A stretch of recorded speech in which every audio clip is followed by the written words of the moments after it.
빌라도가 아무 성과도 없이 도리어 밀란이 나려는 것을 보고 물을 가져다가 무리 앞에서 손을 씻으며 이르되 이 사람의 피에 대하여 나는 무죄하니 너희가 당하라. 백성이 다 대답하여 이르되 그 피를 우리와 우리 자손에게 돌릴지어다 하거늘 이에 바라바는 그들에게 놓아주고 예수는 채찍질하고 십자가에 못 박히게 넘겨주니라. 아멘. 오늘 말씀을 가지고 올바른 선택을 하십시오라는 주제와 제목으로 주의 마음을 같이 나누기 원합니다. 보통 요즘에 제가 저녁을 금식을 많이 하기 때문에 살도 많이 빠지고 얼굴도 홀쭉해졌는데요. 어젯밤에 야식을 정말 오랜만에 먹었습니다. 치킨을 먹었습니다. 가족이 먹어도 저는 잘 안 먹었어요. 그런데 이 둘째 녀석이 시험을 참 잘 봐서 축하해주고 격려하기 위해서 치킨 샀는데 몇 조각 먹었더니 안 되는 줄 알면서 몇 조각 먹었더니 이 새벽에 얼굴이 탱탱 부어가지고 지금 얼굴이 말이 아닌 것입니다. 알면서도 치킨 먹을까 말까 알면서도 선택을 했을 때 그 선택 결과를 우리가 당할 수밖에 없다는 것이죠. 그래서 올바른 선택이 필요하다는 것입니다. 자, 치킨을 먹냐 안 먹냐 이건 그냥 우스갯스러운 선택이죠. 최근 뉴스에 가장 많이 나오는 것이 무엇입니까? 저기 동남아에 있는 미얀마라고 하는 나라, 그 나라의 군사 정권이 유혈 사태를 벌이고 있는 것을 우리가 보게 됩니다. 과거 우리나라의 민주화 운동 때와 비슷한 모습을 보고 어쩌면 더 심한 모습을 보게 됩니다. 시위를 한다고 이제는 기관총뿐만 아니라 수류탄을 던지고 로켓폰가요? 이런 것을 쏴대는 만행이 저질러지고 있죠. 근데 너무 신기한 게 뭔지 아세요? 이런 모든 것이 다 알려졌음에 불구하고 유엔이라든가 강대국 미국이나 영국이 실제적인 제재나 어떤 개입을 하지 않고 있다는 것이에요. 이게 저 개인적으로는 참 많이 의아스럽고 참 많이 안타깝습니다. 그 이유가 무엇일까요? 미얀마의 현재 상태가 어떤지 모르기 때문에 그럴 수 없죠. 과거 우리나라 다른 나라 때는 인터넷이라는 것이 없었기 때문에 몰랐다고 할 수 있지만 지금은 개인 SNS에서 다 퍼지지 않습니까? 뻔히 잘 알고 있습니다. 그럼에도 불구하고 도와줘야 됨을 알면에도 불구하고 정치적인 이유 때문에 경제적인 이유 때문에 직접적으로 개입을 안 하고 있다는 것입니다. 무슨 말이에요? 알면서도 행동하지 않고 있다는 것이에요. 이게 참 많이 안타깝습니다. 물론 돕지 않는다고 죄가 아니라고 착각할 수 있습니다. 그런데 성경이 뭐라고 말합니까? 야고보서 4장 17절에 말하기를 사람이 선을 행할 줄 알면서도 행치 아니하면 죄니라라고 말하고 있습니다. 저 사람이 구걸하고 있는데 도와줄까 말까? 내가 저 사람을 가난하게 만든 것은 아니에요. 그럼에도 불구하고 도와야 되는 마음이 있어요. 도와야 되는 것을 내가 압니다. 그럼에도 불구하고 알매도 불구하고 성령께서 찔림을 주셨음에도 양심의 가책을 받음에도 행하지 않으면 죄라고 성경은 분명히 말하고 있다는 것입니다. 사랑하는 여러분, 우리의 삶의 모습이 단순히 아는데 그치지 않고 하나님 뜻에 순종하고 하나님 뜻대로 행할 수 있는 그런 신앙이 되기를 주님의 이름으로 부탁을 드립니다. 자, 오늘 본 말씀 보면 참 똑똑한 정치인 한 사람이 나옵니다. 그 이름이 참 유명한 빌라도라고 하는 사람입니다. 그는 로마 사람으로서 유대 총독이 되어서 임명받아 파견받아 예루살렘에 거하고 있는 인물이 되겠습니다. 보십시오. 한 나라의 지도자고 총독이라면 그는 결코 바보가 아닙니다. 그는 많이 공부했을 것입니다.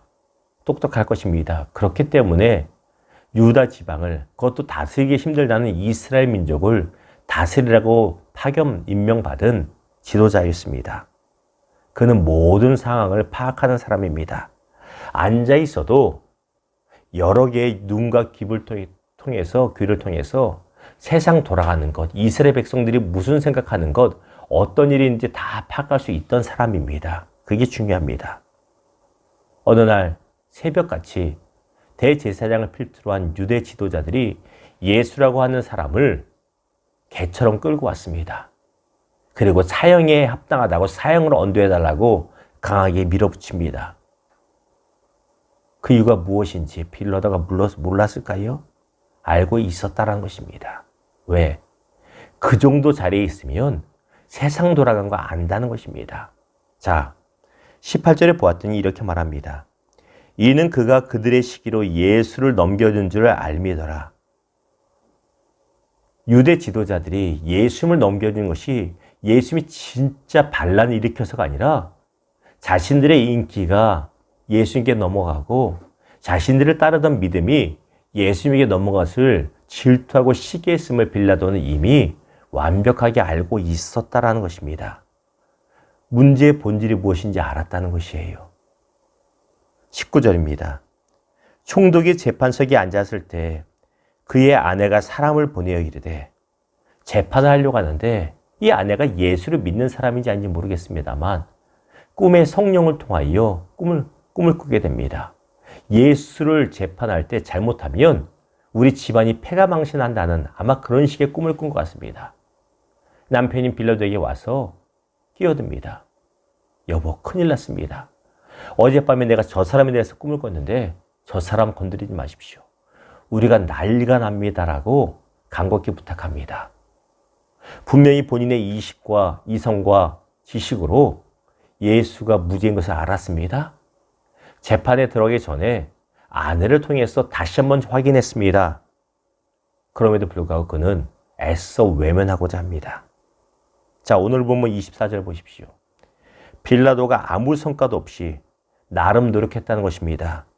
도리어 밀란이 나려는 것을 보고 물을 가져다가 무리 앞에서 손을 씻으며 이르되, 나는 무지하니 너희가 책임이 있다고 말합니다. 이 장면이 어떤 게 떠오르는지 아세요? 타조가 그렇다고 하나요? 잘 있다가 맹수들이 나타나서 자기를 공격하려고 하면 도망가다 말고 어떻게 해요? 땅을 막 파고 머리를 쳐박는다고 그러죠? 무엇이요? 내 눈에만 안 보이면 상대도 나를 안 보일 것이라 착각한다고 그러잖아요. 마찬가지죠. 본인이 사형 언도를 내렸습니다. 어쨌거나 본인이 내렸어요. 최종 판결 결정은 본인이 한 것입니다. 대제사장 무리들이 와서 강요했다? 이것도 이유가 됩니다. 그런데 사형권을 누가 갖고 있습니까? 결정을 누가 합니까? 빌라도가 합니다. 본인이 내렸어요. 그래 놓고선 마치 타조가 땅에 머리에 맞고 안 보인다고 말한 것처럼 손을 닦으면 죄가 씻겨집니까? 그렇지 않아요. 의식적이고 관념적으로 손을 닦아놓고 나는 무지하다라고 스스로 합리화시키고 있다는 것입니다. 빌라도가 몰랐습니까? 알았습니다. 예수님이 얼마나 좋은 분인지, 얼마나 무지한지, 이스라엘 백성들이 얼마나 악한지 알았습니다. 오죽하면 하나님께서 그의 아내를 통해서 다시 한번 기회 주시고 알려주십니다. 아는 데까지는 성공했습니다. 그러나 올바른 선택은 하지 못했다는 것입니다. 이게 중요합니다. 우리가 신앙생활하면서 아는 것 참 많습니다. 그럼에도 왜 범죄하고 왜 넘어집니까? 아는 건 많은데 당장 눈앞에 이익이나 당장 어떤 것 때문에 안 되는 줄 알면서도 왜 그랬을까 하며 잘못된 선택을 하게 된다는 것입니다. 사랑하는 여러분, 아는 데 그치지 마시고 하나님 뜻에 행하는 데까지 나갈 수 있는 저와 여러분의 신앙 되기를 주님의 이름으로 축원합니다. 말씀을 맺겠습니다. 오늘 말씀을 준비하면서 가장 많이 떠오른 사람, 바로 아돌프 아히히만이라고 하는 과거 나치의 전범입니다. 그의 이야기는 예루살렘의 아히히만이라고 하는 책으로도 유명합니다. 그는 나치의 히틀러 아래의 장교이자 유대인 학살의 주범이었습니다. 그는 평범한 사람이에요. 그럼에도 불구하고 유대인을 600명을 죽게 하는데 아주 제일 큰 공로로 악명을 끼쳤던 사람이 이 아히히만입니다. 나치 독일이 전쟁에서 패망한 후 15년 동안 그는 아르헨티나라고 하는 남미 나라에 가서 숨어 있습니다. 그리고 15년 만에 이스라엘 정보기관 모사드에 의해 잡혀서 끌려오게 됩니다. 예루살렘에 법정이 있었는데 그는 너무너무 뻔뻔한 거예요. 그가 말하는 논리인 것입니다. 저도 여러분 같은 월급 받는 사람이었습니다. 월급 받는 사람의 제일의 덕목이 무엇입니까? 충성되고 위에서 지시한 대로 그대로 따라야 되는 거 아닙니까? 저의 잘못이 무엇입니까? 저는 그저 위에서 나의 상관이었던 히틀러를 통한 명령이 내려지는 것에 철저하게 순종했을 뿐입니다. 제가 무슨 잘못입니까? 이게 앞뒤 맥락을 빼놓고 생각하면 맞는 것 같아요. 왜? 시키는 대로 했을 뿐이니까. 그거 너무너무 뻔뻔하고 너무 논리적으로 자기 스스로 변호합니다. 그럼에도 불구하고 그는 사형 언도를 받습니다. 사형 언도 받은 죄목이 무엇이냐면 생각 없음이란 것입니다. 놀랍죠? 생각이 없이 행동한다는 것이에요. 아무리 상관의 명령을 할지라도 잘못된 줄 알았다면, 잘못된 것을 깨닫고 생각할 수 있었다면 행동을 하지 말았어야 된다는 것입니다. 세상에 유대인들 600만 명이 가스실에서 고통 안에 죽어갔는데 그 명령을 수행한 것이 충성된 것인가? 아니다.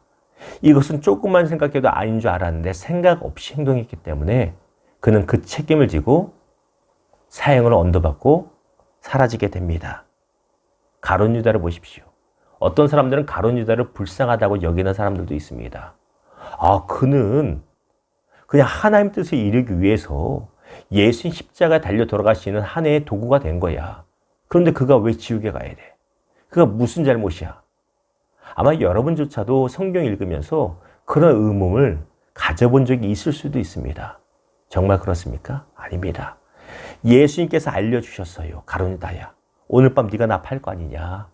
시청각 교육을 통해서 나와 함께 떡바구니에 손 놓는 거 너 돌이켜. 계속 말씀하셨잖아요. 알았음에도 생각 없이, 알았음에도 내 멋대로 결정한 그 잘못이 있다라는 것입니다. 하나님은 우리를 로봇으로 만들지 않으셨습니다. 저와 여러분, 우리 모두를 자유의지를 주셨고 이성이라고 하는 생각할 수 있는 능력을 우리에게 부여하여 주셨습니다. 그리고 그 생각을 가지고, 그 자유의지를 가지고 잘 선택하고 잘 생각하고 올바른 행동하기를 원하신다는 것입니다. 로마서 12장 2절이 우리에게 이렇게 권면합니다. 너희는 이 세대를 본받지 말고 오직 마음을 새롭게 함으로 변화를 받아. 무엇이요? 마음이 무엇입니까? 우리의 생각입니다. 세상 흘러가는 대로 가지 말고, 세상이 이렇게 하니 나도 그래야지 하지 말고 마음을 새롭게 함으로 변화를 받아 생각이 새롭게 돼서 하나님의 선하시고 기뻐하시고 온전한 뜻이 무엇인지 분별하도록 하라고 분명히 권면하고 있습니다.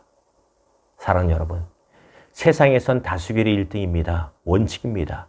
그러나 다수결의 원칙대로 가는 것이 아니라 하나님 뜻이 무엇인지 생각하고 올바른 결정 내렸던 여호수아와 갈렙처럼 아름다운 믿음의 결정 내릴 수 있는 저와 여러분 되기를 주님의 이름으로 축원합니다.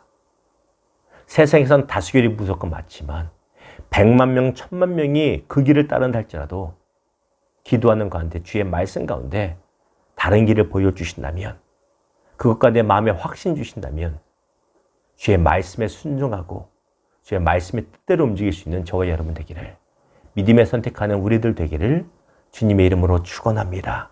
기도하겠습니다.